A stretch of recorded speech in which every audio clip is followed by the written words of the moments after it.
Friends, welcome back to Mamata Varshi channel. మీరైతే already చూస్తున్నారు. ఈరోజు సండే అండి, సంకష్ట చతుర్థి.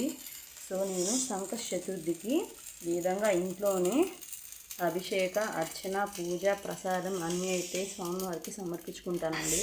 చూసారు కదా, ఈ విధంగా బెల్లపన్నము పెట్టి ఈ విధంగా దీప నైవేద్యాలు, కర్పూర హారతులు, ధూపం, దీపం అన్నీ సమర్పించుకున్నానండి. ఇదైతే నా పూజ బ్లాగ్ అండి.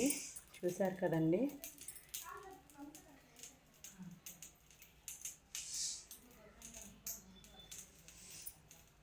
చూసారు కదండి, ఈ విధంగా అయితే నేను పూజ అయితే చేసుకుంటున్నానండి.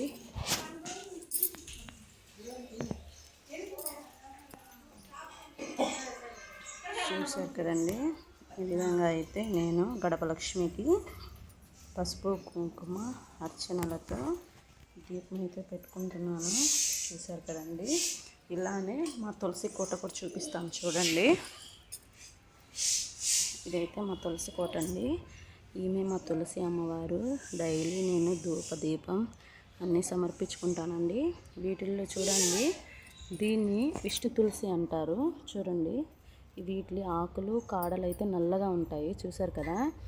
ఈమెని లక్ష్మీ తులసి అంటారు. చాలామంది విష్ణు తులసి ప్లస్ లక్ష్మీ తులసిని రెండు అయితే పెంచుకోవాలండి. మనం పూజ చేసుకోవాలి, అప్పుడే మంచిది. చూసారు కదండి, ఈ విధంగా నేను దీని పక్కనే తమలపాకు చెట్టు కూడా అయితే వేసుకున్నాను, పెంచుకుంటున్నాను. లక్ష్మీకి స్వరూపం కదండి. నేను ఫ్రైడే రోజు పసుపు కుంకుమతో అర్చిస్తాను. ఇక్కడ చూడండి, నాకు మళ్ళీ ఇంకో తులసి అమ్మవారు అయితే పుట్టారు. చూసారు కదా, వచ్చిందండి. చూడండి, కలబందను కూడా పెంచుకుంటే చాలా మంచిదని చెప్పారు. సో నేను కలబందను కూడా పెంచుకుంటున్నాను. ఫైనల్గా చూడండి, మా మనీ ప్లాంట్ చెట్టు అండి. ఈరోజు బ్లాగ్ అయితే ఇదేనండి.